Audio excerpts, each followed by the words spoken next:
Olá, pessoal. Se vocês assistiram o vídeo anterior, nós falamos a respeito dos primeiros passos da parte contábil para ter um negócio aqui em Portugal. E hoje nós vamos dar continuidade no novo vídeo falando sobre um imposto que costuma ser o terror dos empresários, que é o tal do IVA. Então, eu estou aqui novamente com a Celeste. Se você não assistiu o vídeo anterior, assista. Eu vou colocar o link aqui em cima, né, em algum lugar aqui na tela, e vou colocar também na caixa de descrição o link para o vídeo anterior. E hoje, para quem não conhece, ela está apresentando brevemente para quem não assistiu o vídeo anterior, e aí já vamos começar a falar do IVA.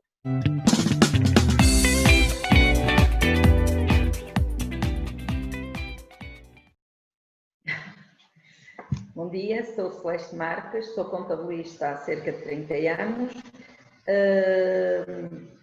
Gosto do que faço, tenho conhecimentos em várias áreas, não digo em todas, mas na maior parte das áreas tenho conhecimento e tento ajudar, mesmo com consultadoria, porque os impostos em Portugal, se não forem bem controlados, são pesadinhos e também até para saber o que é que se pode e o que é que não se pode fazer com os impostos.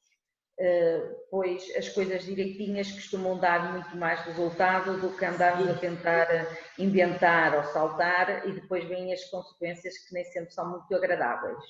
Quando eu atendo cliente de advocacia, eu costumo dizer o seguinte, que consertar é muito mais caro e mais trabalhoso do que começar direito, né? Então, se você começa direitinho, pode ter sim, vai ter um gasto, evidente, mas você consegue dormir em paz, sem dor de cabeça, sem ação judicial, enfim.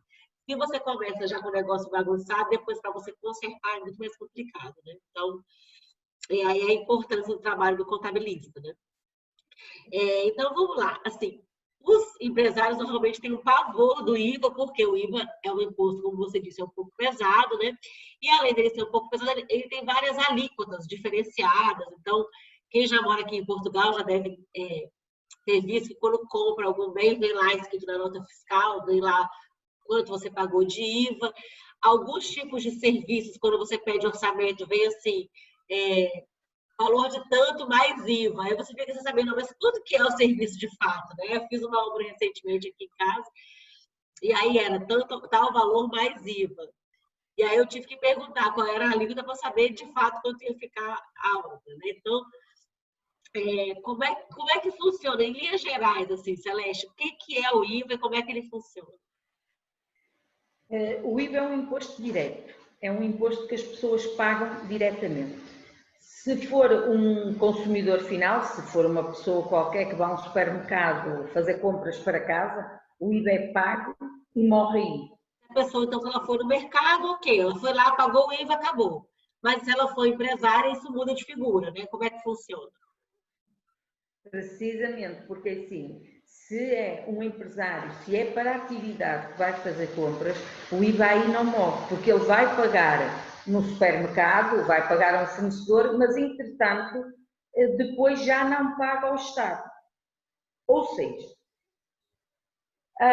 se nós formos, aqui temos que separar algumas atividades. Se nós falarmos, por exemplo, numa empresa ou num empresário que tenha que seja prestador de serviços, aí é mais difícil controlarmos o IVA, se bem que há sempre alturas em que se consegue. Mas vamos imaginar, uma pessoa que dá só consultadoria, tem o IVA que o cliente lhe paga, porque atenção a uma coisa, porque as pessoas dizem, porque o IVA é muito alto, o IVA é muito alto, mas se eu faço uma consulta de consultadoria que aplico a taxa de 23%, o cliente já me está a pagar a mim. Se eu digo que o meu serviço é X mais IVA, então o que eu devo realmente receber pelo meu serviço é esse X. O IVA eu tenho que pensar que vou ter que o entregar ao Estado. Não sou eu que o estou a pagar. Quem está a pagar é o cliente. Um erro muito frequente dos empresários, eu te digo isso quando eu analiso dados de empresas ou converso com amigos que têm empresa, é que assim, vamos supor que o valor do serviço que ele prestou seja 100 euros, né? Então, ele vai cobrar do cliente 123 euros, né? Que é os 100 euros mais os 23%. O empresário coloca na cabeça que ele ganhou 123 euros. Ele não ganhou isso, ele ganhou só 100. Esses 23 você tem que deixar separadinho, bonitinho, lá, lindinho, para depois entregar para o governo, né, para o Estado. E as pessoas não fazem isso. Quando chega o boleto lá do valor do imposto a pagar, a pessoa leva um susto, fica desesperada, né? Mas é assim, mas mesmo um prestador de serviços, mesmo um consultor, tem maneiras de ir baixando esse IVA, porque realmente há sempre essa hipótese de até ter que entregar por aquilo que faturou 1.000 ou 2.000 euros ao Estado e pode até chegar ao fim do trimestre ou do mês, porque o IVA pode ser trimestral ou pode ser mensal, depende do volume de negócios da empresa, pode até chegar a essa altura e em vez de pagar até ainda ter crédito. Porquê? Há situações muito concretas. A pessoa faz consultadoria, mas comprou uma viatura para a empresa porque também se desloca aos clientes. Então compra uma viatura. Quando se vai comprar, por exemplo, uma viatura, deve-se antes pedir um aconselhamento, porque nem todas as viaturas deduzem IVA e nem todas as viaturas são boas para a atividade. Porque as viaturas, além do IVA, depois ainda vão ter outros impostos, sim, dependendo do tipo de viatura. Por isso, se antes das pessoas fazerem as coisas, se pedirem aconselhamento, neste caso um contabilista, a quem perceba dos impostos, se calhar aqui vai ganhar uma grande margem, porque se comprar uma viatura, e as viaturas não são baratas, e se for uma viatura que tenha IVA, nem que tenha 2 ou 3 mil euros de IVA, é um IVA que ele vai ter que pagar, claro, onde compra a viatura, não há dúvida nenhuma, vai ter que pagar esse IVA ao Estado, mas depois vai deixar de o pagar na atividade dele também ao Estado. Vai acabar ficando meio que no 0 a 0, assim, né? Precisamente, vai tendo aquela hipótese que eu ainda um bocadinho falei, de ter um crédito quando chegar ao fim do trimestre e não ter IVA a pagar. Inclusive, teve até uma das pessoas que me perguntaram coisas no Instagram, que ele perguntou o seguinte: ele tem um restaurante e ele comprou um carro elétrico com a expectativa de que, por ser um carro elétrico, também tem uma dedução maior de IVA, enfim, que para ele vai valer a pena. Então, ele até colocou essa questão. É verdade isso? A aquisição de carro elétrico é positiva? O carro elétrico, neste momento, logo que não ultrapassa os 62.500 euros, o valor dele, é uma boa opção. É uma boa opção porque deduz o IVA. Até o ano passado, os carregamentos não deduziam IVA. Neste momento, deduzem IVA. Todas as reparações que fizerem, deduzem IVA, por isso, é uma boa aposta. Sem contar que é um carro, vamos dizer assim, mais moderno, né, que emite menos poluentes, enfim. Eu acho que até por isso também tem incentivo do governo para que se compre carros elétricos, né, pela questão do meio ambiente.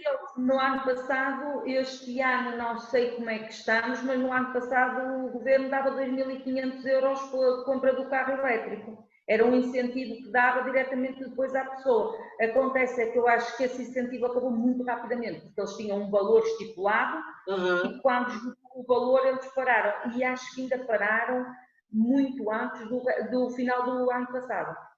É sempre bom a pessoa ficar de olho, né, com essas ações, esses incentivos, para aproveitar as oportunidades. Normalmente esses incentivos têm um valor limite e acaba depressa, né? Então o importante é estar sempre antenado para conseguir usufruir a tempo, né? É isso, porque realmente eles no ano passado eles deram, este ano não sei se 2020 veio alguma coisa no orçamento, não sei como é que estava o orçamento para o ano que vem, mas independentemente até dos incentivos, são viaturas que valem a pena pelo valor, porque estamos a falar de uma empresa que se continuarmos com a consultadoria, que é as empresas mais difíceis de controlar, tanto o IVA como o imposto de final do ano, uma viatura é sempre uma boa aposta. E se for elétrica, ótimo, porque não vai ter impostos no fim do ano a pagar sobre essa viatura e ainda vai diminuir o lucro no final do ano e, quanto ao IVA, vai ajudar imenso. Agora, a pessoa, quando está nessa isenção do IVA, né, uma pessoa que emite recibos verdes, por exemplo, ela tem algum benefício em comprar esse carro elétrico e ter algum tipo de devolução do valor que pagou ou não? Não. Nesse caso, não. Só para empresários mesmo.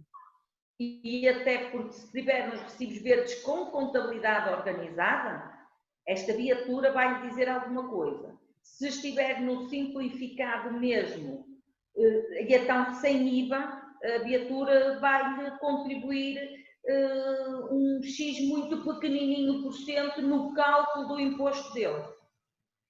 Entendi. É que se estivermos a falar em simplificados, as despesas não têm grande peso. E agora, uma outra pergunta, Celeste, por exemplo, uma empresa que preste serviços e venda produtos, por exemplo, vamos pensar, um salão de beleza que ela vende produtos, né? Ela vende shampoo e condicionador e tal, e ela também seca cabelos, faz unhas e tal. Ela vai ter alíquotas diferentes de IVA, vai ter que prestar atenção em relação a isso, ou não? A alíquota é a mesma? A nível de produtos de cabeleireiro, acho que é tudo a 23%. 23%. Onde nós temos diferentes taxas é na restauração. A restauração, acho que é a única atividade que tem até as 3 taxas. Nós temos 3 taxas, é o de 6, de 13 e de 23. E que temos situações em que o mesmo produto, se for consumido dentro do estabelecimento, dentro do restaurante, dentro da confeitaria, dentro do café, o IVA é 1, e se for para levar para casa, o IVA é 8. Nossa! Sim, o takeaway, quem vai buscar comida fora, como normalmente nós dizemos, não é? Se olhar para o talãozinho, o IVA é 23. Mas se for comer a comida dentro do restaurante, é 13. Então, para o restaurante, vale mais a pena a pessoa comer lá dentro? É sim, o IVA é mais baixo, mas voltamos àquilo que foi dito atrás, não é? Quem paga o IVA é o cliente. Por isso, e o restaurante, no produto que está a vender, seja o restaurante, seja qualquer tipo de ramo, no produto que está a vender, tem que ter a margem dele antes do IVA.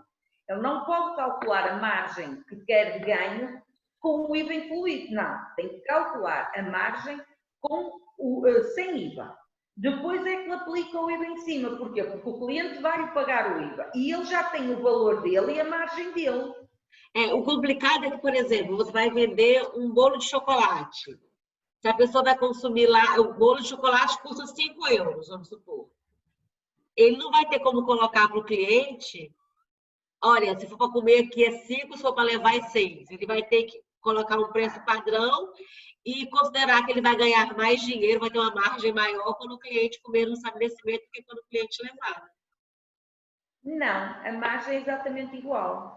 Não, sim, mas... Ou melhor, não, porque assim, o preço é o mesmo. Ok, ele tanto faz vendê-lo lá dentro como vendê-lo para fora, o preço é o mesmo. A taxa de IVA aplicada é que é diferente. Por isso, nós temos que fazer as contas ao contrário. O valor de base realmente dá mais dinheiro, o dentro, do que o levar para fora. Mas o que é que acontece? Também o dentro, nós não podemos considerar que é só ele vai comer o bolo e não vai fazer mais nada, não. Ele vai sujar um prato. Ah, sim, sim. Ou seja, tem outras despesas, né? O dinheiro em si, eu acho que acaba por ser mais ou menos o mesmo. Se calhar até ainda dá mais rendimento vender para fora do que dentro da porta. O importante é ele ter essa visão de considerar isso na precificação do produto, né? Considerar que tanto as despesas que ele vai ter para o cliente consumir ali, quanto o imposto mais alto que ele vai pagar para o cliente consumir fora e pesar isso na hora de definir o preço do produto para que seja um preço ideal para as duas situações, né? Para ele não ter preço diferenciado lá na loja. Porque os preços são os mesmos. O preço, eles não podem, o estabelecimento não pode fazer um bolo, se eu comer lá, não pode, 70 cêntimos, e se for para ir para fora, não pode pôr 60. Não, o preço é o mesmo. A taxa de IVA é que é diferente, lá está, acaba por, se é para fora, é 23%, acaba por o valor que fica para ele é mais baixo. Sim, mas também não tem gasto nenhum, não é? Poderá ter a saquinha ou uma caixinha, enquanto que dentro vai ter que utilizar um prato, vai guardanapos, depois é água para lavar o prato. Os gastos são completamente diferentes. Sim. Por isso é que... Eu sempre falo para os meus clientes que é um desafio definir preço de produto e de serviço. É sempre um desafio, porque você tem que levar em consideração uma infinidade de coisas, né? Os impostos, os funcionários, a sua despesa fixa, a despesa de produção daquele produto em si, enfim, é complicado. E, bom, então, em resumo, a gente tem 3 alíquotas distintas, dependendo do tipo de serviço ou de produto, a alíquota vai variar. A restauração é o maior desafio, então quem vem abrir restaurante aqui em Portugal, café, bar, vai ter essa dificuldade, porque vai ter várias alíquotas dentro da mesma atividade, né? Vai ter que controlar muito bem isso, né? E vai ser um desafio na hora de definir o preço do seu produto ou do seu serviço. E é importante ter um contabilista que tenha experiência, como você tem, e bastante conhecimento, de modo que ele possa orientar para que não haja erro na apresentação dessas contas ao Estado, para que não haja aplicação de multas e outras questões, né? É isso. É muito importante também até por causa de acompanhar. Há bem pouco tempo chegou-me uma empresa às mãos que eu fiquei admirada, vinha de um outro colega, que eles estavam aflitos porque tinham até já várias dívidas de IVA, e eu disse, mas vocês não tinham um estabelecimento? E eles disseram que sim, nós tínhamos um estúdio. E vocês não gastaram dinheiro a pôr as coisas dentro do estúdio, a pôr móveis, a comprar as matérias-primas no início? Claro que sim, nós gastámos muito dinheiro. E onde é que estão essas faturas? Essas faturas vieram todas sem contribuinte, porque nunca ninguém nos disse que devíamos de pôr contribuinte nas despesas para abater ao IVA que depois liquidamos aos clientes. E eu disse, pois, é sim, mas isso foi um erro muito grave. Por isso é que eu costumo aconselhar as pessoas, quando querem abrir empresas, antes ou antes delas serem abertas, ou antes delas estarem abertas nas finanças e começarem a ser utilizadas, deve de haver sempre uma reunião de consultadoria, porque aqui não é bem contabilidade, é mais consultadoria para lhes dizer, olha, vocês o ramo é este, vocês vão precisar disto, e ao fim e ao cabo, tudo isso tem que vir com contribuinte, que é para depois não haver surpresas no IVA. Sim, e uma coisa também... coisas muito importantes que o contabilista pode fazer. Eu aqui nem digo que é bem como contabilista, digo que é mais como consultor, porque ao fim e ao cabo o contabilista, se nós formos a ver, aquele colega que fez aquilo, se calhar só cumpriu o que é da contabilidade, não é? Ele escreveu os papéis. Aí entra uma questão que eu acho super importante, que a gente tem que encarar, eu pelo menos gosto mais de contabilistas que têm uma visão mais proativa, uma visão como a sua, por exemplo, de orientar, porque um contabilista que vai pegar os dados e passar para o papel e mandar para as finanças é uma prestação de serviço muito limitada. Você tem perspectiva para muito mais, você pode colaborar muito mais para a empresa do que simplesmente enviar, dizer, olha, dentro da legalidade, dentro do que é permitido, você tem uma série de caminhos que você pode seguir. Gostou do vídeo até aqui? A conversa com a Celeste foi maravilhosa e ela durou bastante tempo, por isso eu optei por dividir em 3 vídeos. Você deve ter visto o primeiro, esse aqui que você estava assistindo agora era o segundo, e para você continuar conversando com a gente, entendendo um pouco mais de como organizar a parte financeira e contábil aqui em Portugal, continue assistindo o próximo vídeo, o vídeo número 3 da nossa conversa. Eu espero você lá.